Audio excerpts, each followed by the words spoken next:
ഞാൻ ഇന്ന് രാവിലെ ഇൻസ്റ്റാഗ്രാം നോക്കിയപ്പോൾ ആദ്യം കണ്ട ഒരു പോസ്റ്റ് മഞ്ജു വാര്യരുടെ ഒരു പോസ്റ്റാണ്. ഭയങ്കര സന്തോഷം തോന്നി. അവർ ഡാൻസ് പ്രാക്ടീസ് ചെയ്യുന്ന ഒരു പോസ്റ്റാണ്. അതിൻ്റെ ക്യാപ്ഷൻ ആണെങ്കിലും ആ ഡാൻസ് പ്രാക്ടീസ് ചെയ്യുന്ന രീതിയാണെങ്കിലും അത് തെറ്റ് പറ്റുന്ന സമയത്ത് മഞ്ജു വാര്യർ ചിരിക്കുന്ന രീതിയാണെങ്കിലും ഒക്കെ ഭയങ്കര ഇൻസ്പയറിംഗ് ആയിട്ട് തോന്നി. ഇപ്പോൾ ഒരു 10 വർഷത്തോളമായി അവർ തിരിച്ചെത്തിയിട്ട് 10 വർഷത്തോളമായി എന്ന് വിശ്വസിക്കാൻ പറ്റാത്തതുപോലെ ഒരു കാലഘട്ടമാണ് കടന്നു പോകുന്നത്. മഞ്ജു വാര്യർ എന്ന നടി എന്ന് പറയുന്നതിനപ്പുറം മഞ്ജു വാര്യർ എന്ന വ്യക്തി എത്ര സ്ത്രീകൾക്ക് ഇൻസ്പയറിംഗ് ആവുന്നു എന്നുള്ളതാണ് അവിടെയുള്ള നോട്ട് ചെയ്യേണ്ട ഒരു കാര്യം.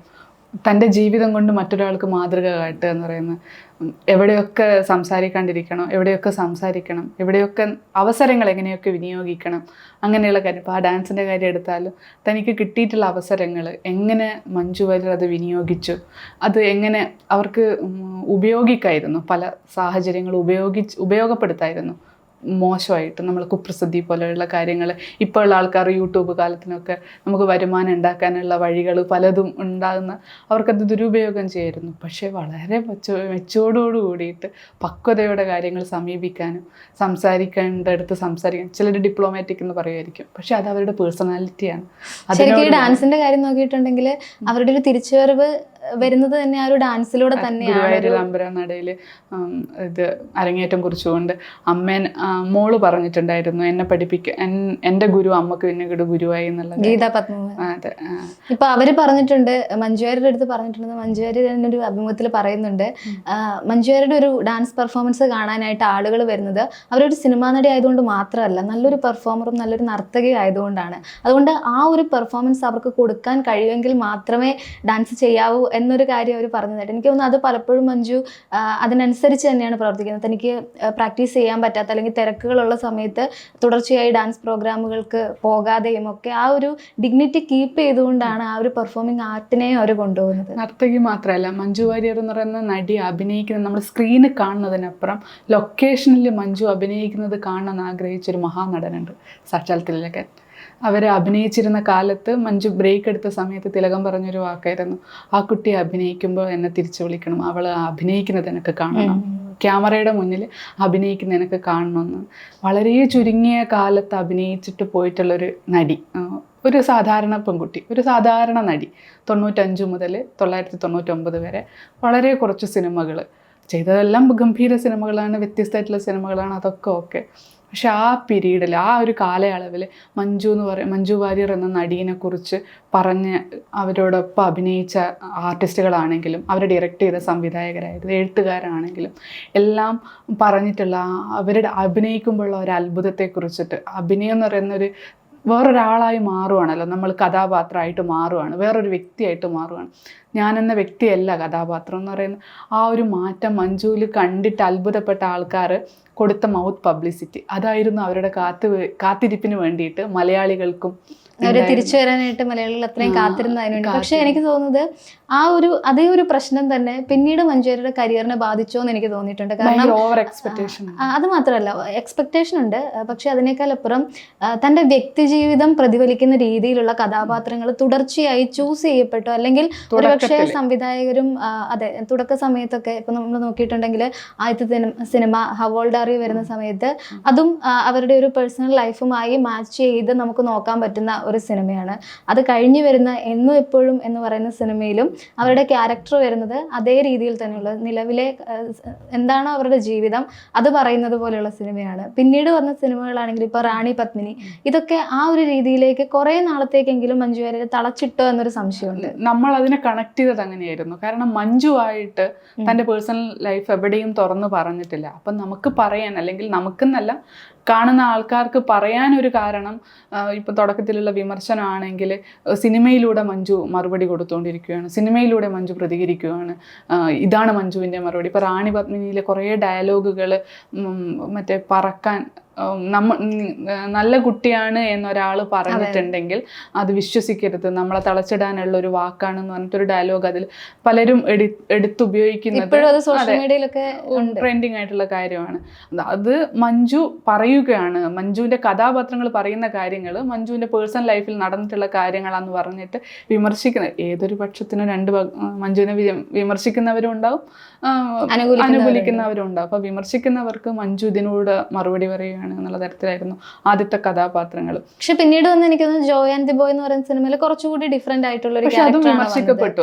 അതെ, ഈ സമ്മറിൻ ബദലിന്റെ ഒക്കെ ഒരു ആ ഒരു റീക്രിയേഷൻ പോലെ അല്ലെങ്കിൽ ആ ഒരു ചബ്ബി സ്വീറ്റ് ആയിട്ടുള്ള ക്യാരക്ടറായി മാറാനുള്ള ഒരു ശ്രമം, എന്നാൽ ഏജ് അതിന് സമ്മതിക്കാത്ത ഒരു അവസ്ഥയുണ്ടോ എന്നൊക്കെയുള്ള വിമർശനങ്ങളായിരുന്നു അന്നേരം അതുണ്ടായിരുന്നു. പിന്നെ പെട്ടെന്നായിരുന്നു മഞ്ജുവിന്റെ ലുക്കിലെ മാറ്റം. മഞ്ജുവിന്റെ ആ യാത്ര നമുക്ക് എടുക്കുകയെന്നുണ്ടെങ്കിൽ ആ ഒരു മാറ്റം നമ്മളിങ്ങനെ കണ്ടുകൊണ്ടിരിക്കുകയല്ലേ. നമ്മുടെ ഇപ്പോഴത്തെ ഒരു 2015 വന്നു 25 വരെ നമ്മൾ ആ മാറ്റം എങ്ങനെ കണ്ടുകൊണ്ടിരിക്കും. 2014 വന്ന് ആ ഒരു മാറ്റം നമ്മൾ മഞ്ജുവിൻ്റെ ഒപ്പം നമ്മളും ഉണ്ടായിരുന്നു. നമ്മളും ഇതിനിടയിലുള്ള കാലഘട്ടത്തിൽ വളരെ കുറച്ച് ഫോട്ടോസ് മാത്രമേ മഞ്ജുവിൻ്റെതായി പുറത്തു വന്നിട്ടുള്ളൂ. എങ്ങനെയാണ് അപ്പിയറൻസ് എന്ന് പോലും ഉള്ളത് നമുക്ക് അറിയില്ലായിരുന്നു. അതായത് പറഞ്ഞ ആ ഒരു 14 വർഷക്കാലം മഞ്ജു എവിടെയും പ്രതികരിച്ചിട്ടില്ല, ഒന്നും പറഞ്ഞിട്ടില്ല. മഞ്ജുവിൻ്റെ അഭിപ്രായങ്ങളോ അല്ലെ മഞ്ജുവിൻ്റെ സ്വപ്നങ്ങളോ. മഞ്ജു ഏറ്റവും കൂടുതൽ തിരിച്ചു വന്നതിന് ശേഷം സംസാരിച്ചത് ഹാപ്പിനെസ്, പിന്നെ മറ്റേ ഡ്രീം, തൻ്റെ ഡ്രീമിനെ കുറിച്ചും ഹാപ്പിനെസ്സിനെ കുറിച്ചും മറ്റേ സെൽഫ് കോൺഫിഡൻസിനെ കുറിച്ചും ഒക്കെയാണ് മഞ്ജു പറയാതെ പറഞ്ഞിട്ടുള്ളത്.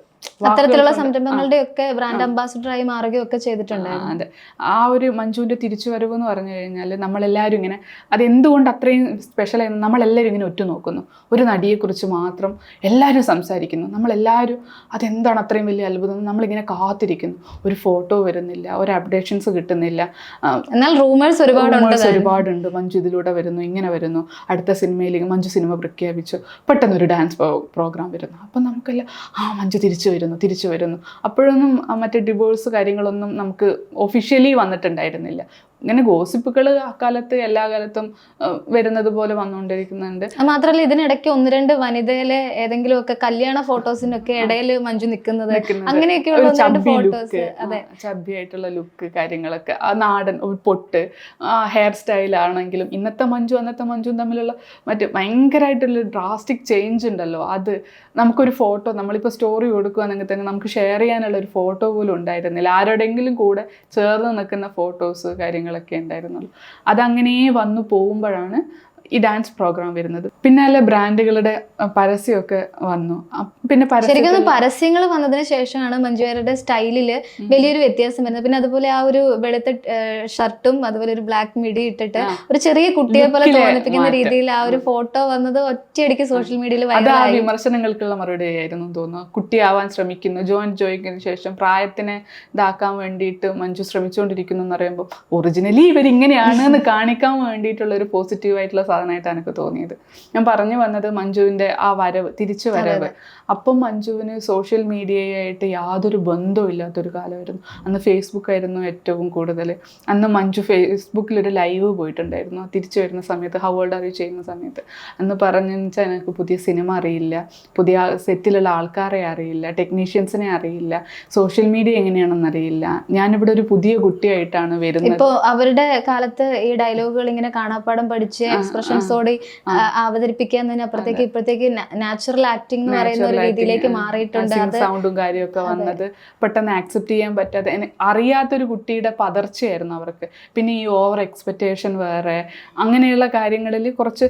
പക്ഷെ മഞ്ജു അതിനെയൊക്കെ സമീപിച്ചത് വളരെ പക്വതയോടെയായിരുന്നു. അവിടെയൊക്കെയാണ് നമുക്ക് ഈ ഇൻസ്പിറേഷൻ മഞ്ജു എങ്ങനെ തരണം ചെയ്തു വരുന്നു, പഠിച്ചു വരുന്നു. പ്രായം പഠനത്തിന് തടസ്സമല്ല എന്ന് പറയുന്ന ഒരു സാധനം. അതായത് അവിടെ കാറിന്റെ ലൈസൻസ് എടുത്തതാണെങ്കിലും ബൈക്കിന്റെ ലൈസൻസ് എടുത്താലും ഇപ്പൊ നമ്മൾ കണ്ടു തല അജിത്തിന്റെ കൂടെ വരെ യാത്ര പോകുന്ന മഞ്ജുവിനെയാണ്. ആ സമയത്ത് മഞ്ജുവിന് ലൈസൻസ് ഇല്ലായിരുന്നു എന്ന് തോന്നുന്നു. ഹൗ ഓൾഡ് ആർ യുവിന്റെ സമയത്തായിരുന്നു ലൈസൻസ് എടുത്ത വീഡിയോസും കാര്യമൊക്കെ പുറത്ത് വന്നിട്ടുണ്ടായിരുന്നു. അതിന്റെ കൂടെ തന്നെ മാരത്തോണിൽ ഓടിയിട്ടുണ്ടായിരുന്നു ഹൗ ഓൾഡ് ആർ യു. അത് സിനിമക്ക് വേണ്ടിയിട്ടല്ല, ഒറിജിനലി അന്ന് നടന്ന അക്കാലത്ത് നടന്ന മാരത്തോണിൽ മഞ്ജു ഓടിയിട്ടുണ്ടായിരുന്നു. ആ ടീഷർട്ട് ഇട്ടിട്ടുള്ള ആ ഫോട്ടോസൊക്കെ അന്ന് നമുക്ക് സോഷ്യൽ മീഡിയയിലൊക്കെ ഭയങ്കരമായിട്ട് ഫേസ്ബുക്കിൽ വളരെ ഇതായിട്ട് വെള്ളം കുടിക്കുന്ന ഒരു ഫോട്ടോ ഒക്കെ വന്നിട്ടുണ്ടായിരുന്നു. അതാ പറഞ്ഞ നമ്മൾ അതിനൊപ്പം വരുമായിരുന്നല്ലോ. അത് കഴിഞ്ഞിട്ടായിരുന്നു അടുത്ത മഞ്ജു ഏത് സിനിമ എടുക്കും എന്നുള്ളതായിരുന്നു പിന്നെയുള്ളൊരു. ആ സമയത്ത് റൂമേഴ്സ് ഉണ്ടായിരുന്നു മോഹൻലാലിന്റെ കൂടെ ഒരു സിനിമ വരുമെന്നുള്ളത്.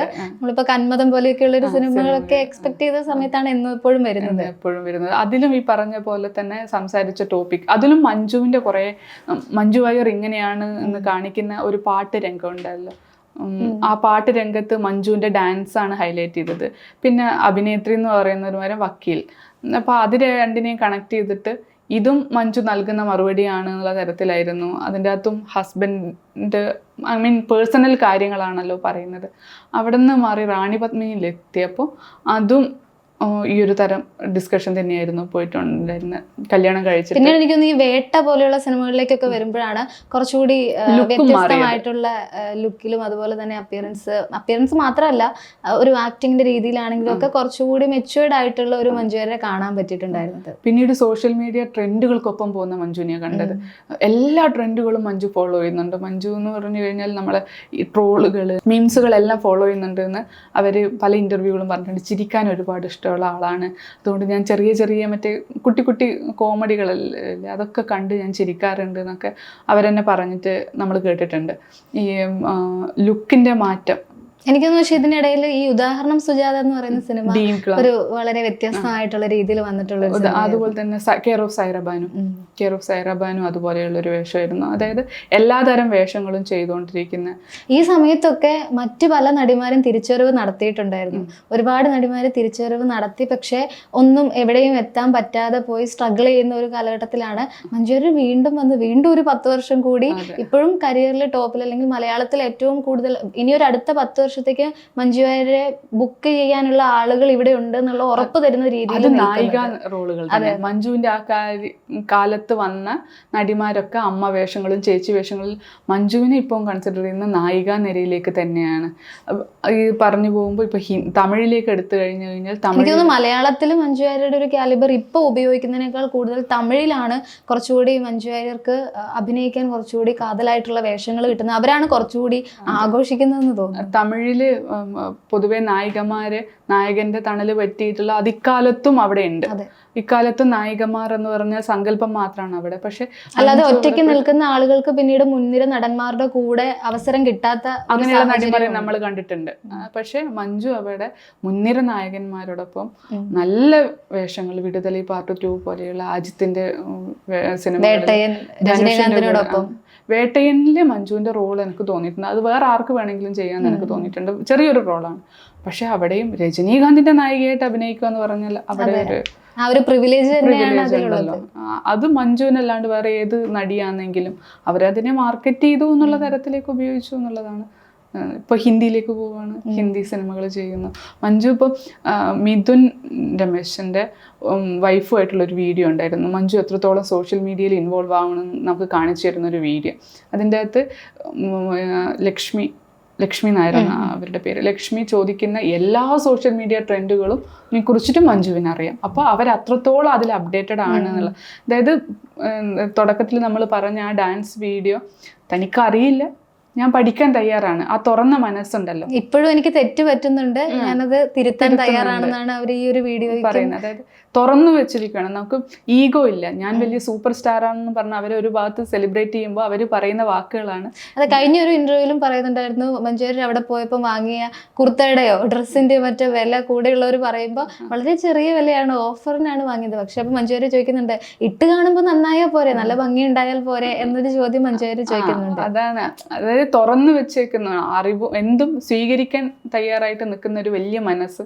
അതും ഇൻസ്പിറേഷനാണ്, അവരുടെ ലൈഫ് ഇൻസ്പിറേഷൻ ആണ്. വളരും തോറും ആളുകൾ ചെറുതാവണം, അവിടെയാണ് മനസ്സിന്റെ വലുപ്പം, അല്ലെങ്കിൽ മറ്റൊരാൾ നമ്മളെ ട്രീറ്റ് ചെയ്യുന്നതെന്നൊക്കെയല്ലേ നമ്മൾ പറയുക. അക്കാര്യത്തിൽ മഞ്ജു എന്ന് പറയുന്ന വ്യക്തി എത്രത്തോളം വലുതാണെന്ന് ഞാൻ ശരിക്കും ഇൻസ്പയർഡ് ആയിട്ടുണ്ട്. അതുപോലെ തന്നെ അവരുടെ ഒരു ലാംഗ്വേജ് യൂസേജും ഭയങ്കരമായിട്ട് ആളുകൾ എടുത്തു പറയുന്നൊരു കാര്യം. ഇപ്പം തമിഴിൽ പോയാലും മലയാളത്തിലാണെങ്കിലും ഒക്കെ സംയമനത്തോടു കൂടി നേരത്തെ പറഞ്ഞ പോലെ എന്ത് പറയണം എന്ത് പറയണ്ട എന്നുള്ളത് നല്ല ലാംഗ്വേജിൽ പറയുക എന്നുള്ളത്, അതിപ്പം ഏത് ഭാഷയാണോ കൈകാര്യം ചെയ്യുന്നത് അതിനെ മനോഹരമായിട്ട് കൈകാര്യം ചെയ്യുക എന്നുള്ള ഒരു രീതി കൂടി മഞ്ജുവാര്യനുണ്ട്. എന്തായാലും വീണ്ടും ഇപ്പം തെറ്റുകൾ വരുത്തിയിട്ടാണെങ്കിലും കൂടുതൽ പഠിച്ചിട്ടാണെങ്കിലും ഒക്കെ മഞ്ജുവാര്യരുടെ കരിയർ കൂടുതൽ മുന്നോട്ട് പോകട്ടെ എന്ന് തന്നെയാണ് ആഗ്രഹിക്കുന്നത്. ഇപ്പം മലയാളത്തിലാണെങ്കിലും ശരിക്കും മഞ്ജുവാര്യരുടെ കാലിബർ ഇനിയും ഒരുപാട് പുറത്തു വരാനുണ്ട്. അത്തരത്തിലുള്ള റോളുകൾ ചൂസ് ചെയ്യാൻ മഞ്ജുവാര്യർക്ക് സാധിക്കട്ടെ എന്നാണ് പ്രതീക്ഷിക്കുന്നത്.